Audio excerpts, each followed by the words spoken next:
Kementerian Dalam Negeri melalui Direktorat Jenderal Bina Pemerintahan Desa telah menyusun petunjuk teknis operasional pengelolaan keuangan desa yang disusun dengan melibatkan peran kementerian atau lembaga, pemerintah daerah provinsi, kabupaten, kota, desa, dan akademisi terkait dan didukung oleh Kompak.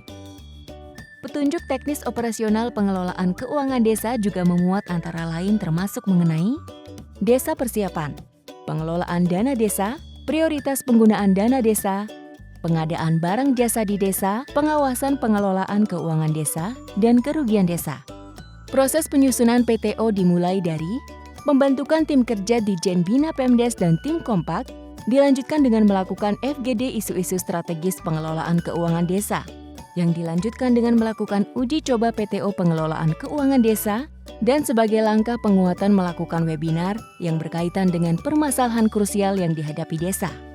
PTO pengelolaan keuangan desa menjadi langkah efektif untuk menyajikan kebutuhan pemerintah daerah dan desa dalam mengimplementasikan kebijakan pengelolaan keuangan desa dalam tataran regulasi maupun praktis. Tahapan pengelolaan keuangan desa dan kebijakan yang memiliki keterkaitan disajikan secara gamblang dalam tiap pentahapannya melalui 6 buku yang terdiri dari buku induk yang menguatkan nuansa kebijakan dan buku 1 sampai dengan buku 5 yang merupakan runutan pengelolaan keuangan desa dan diberkaya dengan bagaimana pelaksanaan penanggulangan bencana, keadaan darurat dan mendesak desa, dan dikemas berdasarkan asas partisipatif, transparan, dan akuntabel yang diselenggarakan secara tertib dan disiplin anggaran.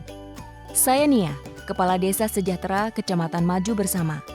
Bersama dengan Bapak Andi, Ketua Badan Permusyawaratan Desa dan segenap anggota BPD, seluruh perangkat desa dan warga masyarakat Desa Sejahtera, saya merencanakan pembangunan desa dan melaksanakan anggaran pendapatan dan belanja desa atau APB desa untuk kemajuan desa saya. Dengan difasilitasi oleh BPD didukung oleh pemerintah desa, warga masyarakat Desa Sejahtera berpartisipasi dalam mengikuti musyawarah desa guna merencanakan pembangunan desa sebagai sebuah proses tahapan kegiatan guna pemanfaatan dan pengalokasian sumber daya desa dalam rangka mencapai tujuan pembangunan desa.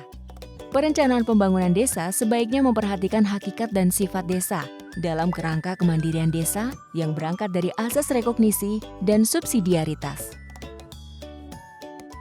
4. Kewenangan desa menjadi titik pijak perencanaan pembangunan dan penganggaran di desa dengan memperjelas kedudukannya atas hal yang merupakan kewenangan berdasarkan hak asal-usul, kewenangan lokal berskala desa, kewenangan yang ditugaskan oleh pemerintah, pemerintah provinsi atau pemerintah kabupaten kota, dan kewenangan lain yang ditugaskan oleh pemerintah, pemerintah provinsi atau pemerintah kabupaten kota. Melalui 2 dokumen perencanaan pembangunan desa, yaitu RPJM Desa sebagai wujud perencanaan 6 tahunan desa dan RKP Desa sebagai wujud perencanaan tahunan desa, Desa Sejahtera berkiprah membangun dan mewujudkan mimpi dengan menggunakan anggaran desa yang bersumber dari 7 pendapatan desa. Pendapatan asli desa, dana desa, alokasi dana desa, bagi hasil pajak dan retribusi daerah, bantuan keuangan dari provinsi maupun kabupaten atau kota, yang bersifat umum atau khusus, hibah dan sumbangan tidak mengikat dari pihak ketiga, dan lain-lain pendapatan desa yang sah. Perencanaan desa yang baik menjadi kunci keberhasilan mencapai visi dan misi desa, sehingga perlu pelibatan seluruh elemen desa lainnya. Berdasarkan RKP Desa yang sudah ditetapkan, Desa Sejahtera melalui Sekretaris Desa menyusun rancangan peraturan desa mengenai anggaran pendapatan dan belanja desa atau Perdes APB Desa. Perdes mengenai APB Desa adalah dokumen utama dalam penganggaran di desa yang digunakan dalam 1 tahun anggaran mulai 1 Januari sampai dengan 31 Desember. Proses penyusunannya dalam kurun waktu 3 bulan dari bulan Oktober sampai dengan Desember tahun sebelumnya dengan melibatkan peran BPD dalam musyawarah BPD untuk selanjutnya dievaluasi oleh Bupati atau Wali Kota atau dapat didelegasikan kepada camat.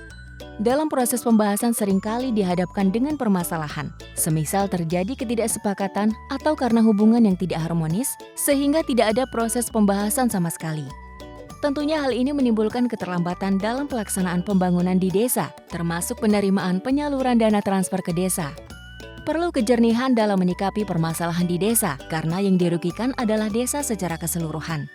Penyederhanaan penetapan Perdes APB Desa menjadi hal mutlak untuk dikedepankan dibandingkan pertikaian antar pihak. Menjadi suatu hal yang sangat positif.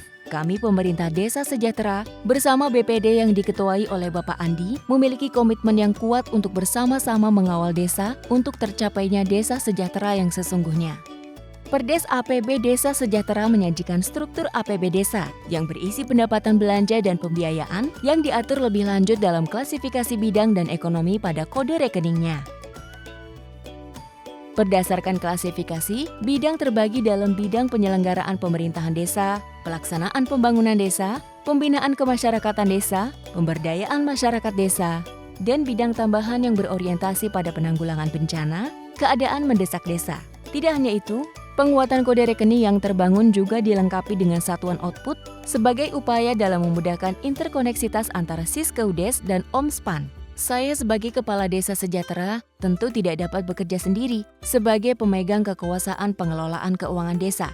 Perangkat desa sebagai pelaksana pengelolaan keuangan desa juga memiliki peran yang sangat vital untuk memastikan tata kelola keuangan desa berjalan dengan baik. Pelaksana pengelolaan keuangan desa yang terdiri dari sekretaris desa sebagai koordinator, KAUR atau KASI sebagai pelaksana kegiatan anggaran, dan KAUR keuangan yang melaksanakan fungsi kebendaharaan, didukung dengan alat kerjanya masing-masing.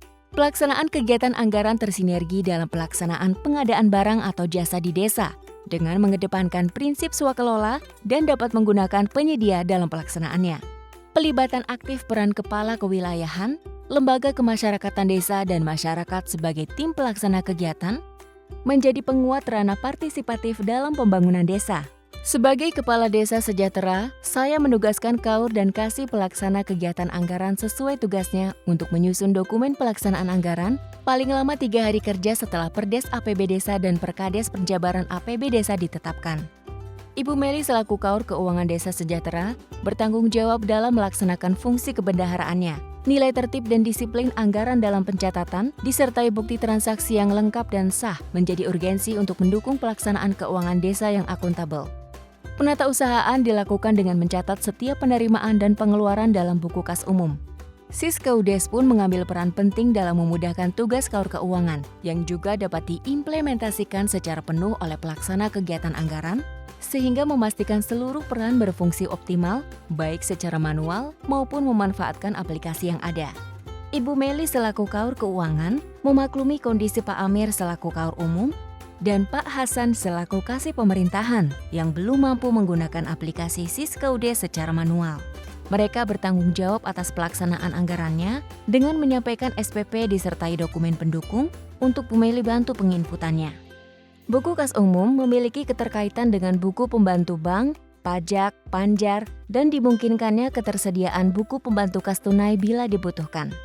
Pola cash management system yang dilakukan Desa Sejahtera dengan basis cashless atau transfer dengan melalui bank untuk semua transaksi mulai digiatkan dengan mengoptimalkan sumber daya yang ada. Hal ini sangat membantu untuk memastikan pelaksanaan anggaran yang akuntabel di desa. Sebagai Kepala Desa, saya bertanggung jawab menyampaikan laporan pelaksanaan APB Desa semester pertama kepada Bapak Bupati melalui Ibu Camat. Laporan yang saya laporkan tersebut terdiri dari laporan pelaksanaan APB Desa dan laporan realisasi kegiatan. Laporan ini paling lambat diterima Bapak Bupati bulan Juli minggu kedua tahun berjalan karena harus ditindaklanjuti oleh beliau sebagai bentuk laporan konsolidasi pelaksanaan APB Desa yang disampaikan kepada Menteri Dalam Negeri dengan tembusan Gubernur paling lambat minggu kedua bulan Agustus tahun berjalan. Bapak Bupati pun telah memanfaatkan aplikasi untuk menunjang kepatuhannya dalam menyampaikan laporan konsolidasi pelaksanaan APB Desa. Hal yang senada dilaksanakan Bapak Bupati dalam menyampaikan laporan konsolidasi realisasi pelaksanaan APB Desa sebagai wujud laporan pertanggungjawaban APB Desa melalui aplikasi tersebut paling lambat minggu kedua bulan April dari hasil penyampaian laporan realisasi pelaksanaan APB Desa yang disampaikan saya dan rekan-rekan kepala desa lainnya, sehingga paling lambat 3 bulan setelah akhir tahun, anggaran berkenaan yang ditetapkan dengan peraturan desa yang disertai dengan laporan keuangan, terdiri atas laporan realisasi APB Desa, catatan atas laporan keuangan yang disertai dengan daftar aset desa, laporan realisasi kegiatan, daftar program sektoral, program daerah, dan program lainnya yang masuk ke desa. Laporan realisasi pelaksanaan APB desa ini menunjukkan basis akuntansi khas pada pengelolaan keuangan desanya. Juga menjadi hak masyarakat untuk mendapatkan informasi APB Desa Sejahtera setelah ditetapkan yang paling sedikit meliputi APB Desa, pelaksana kegiatan anggaran dan tim yang melaksanakan kegiatan, alamat pengaduan. Demikian pula laporan realisasi pelaksanaan APB Desa Sejahtera.